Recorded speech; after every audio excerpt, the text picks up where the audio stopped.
Tukwaniriza kiyo celebrity Nyanzi osibye otya sote mulungi wange kyebale kyatestaako engalo nga tukuletedde amawulire amalala mangi kyamali Nyanzi oza tebamukubye emizibu bwayize bannange ate munnange omuwala omulala abikoze gawakyalodde abikoze afulumiza Akatambi Kobuseegu ate ye Aaronix oluvannyuma lw'okuzaala wa bebekulu abafaani ba bekulu kye bamukoze avuddeyo ne yeetonda bibino ogenda biraba ne pasita Bugembe nga tottola ebyamutuukako mu ka relationship ke yali anachalinga kataafe byonna ogenda kubisanga wano mu maaso.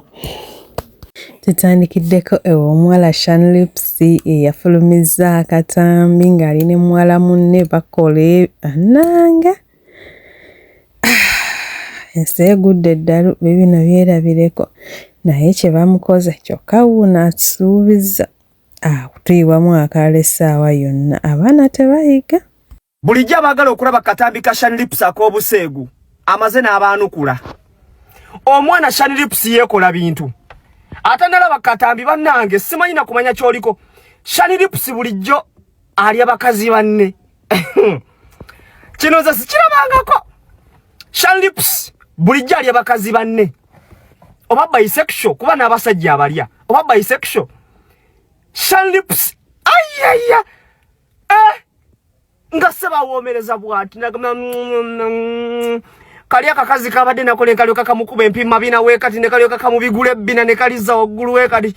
Lips nasooka oba yaliko stripper ono omwana oba yaliko stripper bannange nayoka yesigama ku kisenge bwati kamale n'okumenya omutto mbalage ndako Lips akoze atya abadde bwati nasooka amenya bwati nabeera ku kisenge bwati nasooka nalyoka akakomera onakakwata mu bulago nasooka akatuga nze kino nakoma okukiraba Bikira Maria owegayaza we yajja mu mmira. Lips tugenda kukola kasinya akalala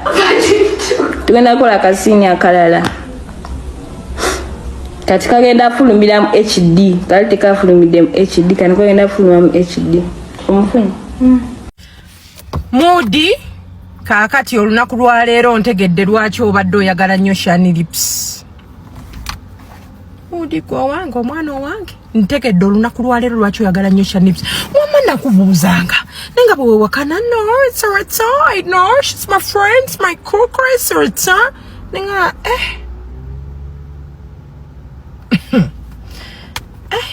Lips oli muka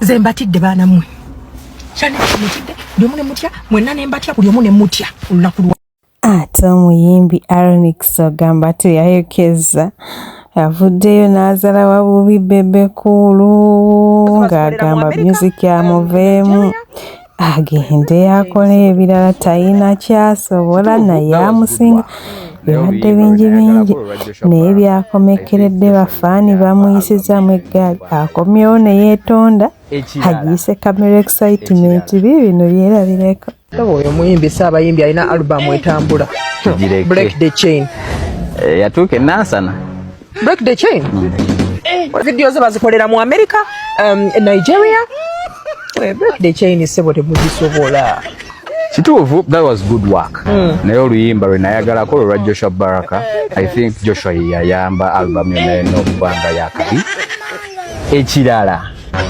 ekirala kyensaba muwombeefu like simbubi shira I believe if Mr. Bebe Cool can start up a record label aletewe abaana abatoe abateekemu sente ezo bajja kukola sente Bebe alina okutuyimbira muleke kutabula legend wange alina okutuyimbira yaleese Break the Chain album agirabye ne munga nga temukirabanga nako ne tugenda ne Nigeria ne tugenda ne Tanzania sinawungako permission yali everywhere singa Break the Chain like which song ngolimba Break the Chain ngolimba lusinga Break the Chain very proper anjagala munda tele YouTube wano mbalage Break the Chain wetuuse ne permission yo. Hi, what's up beautiful people? Aaronix here. Let me hope you're having a very good evening.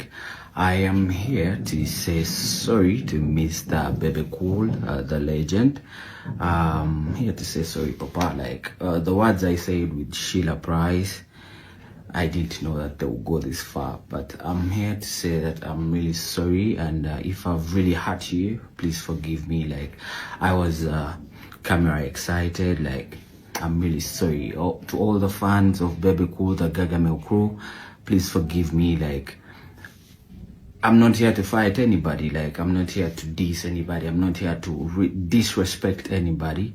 I think I was just camera excited. I'm really sorry. Please forgive me. Please forgive me, Mr. Baby Cool. Forgive me, the Gagamel family. Forgive me, Ugandan fans.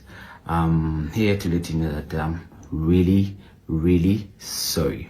Bano ba upcoming bichi bye banywa ne bibakuba ne bayitako. Can you stay relevant for more than 10 years in the industry?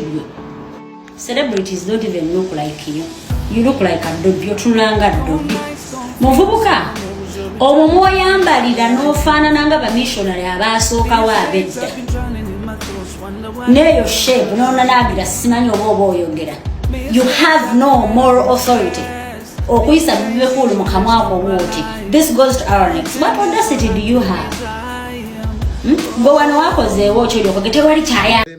Wezi ensonga osoogerako ki yabadde mutuufu.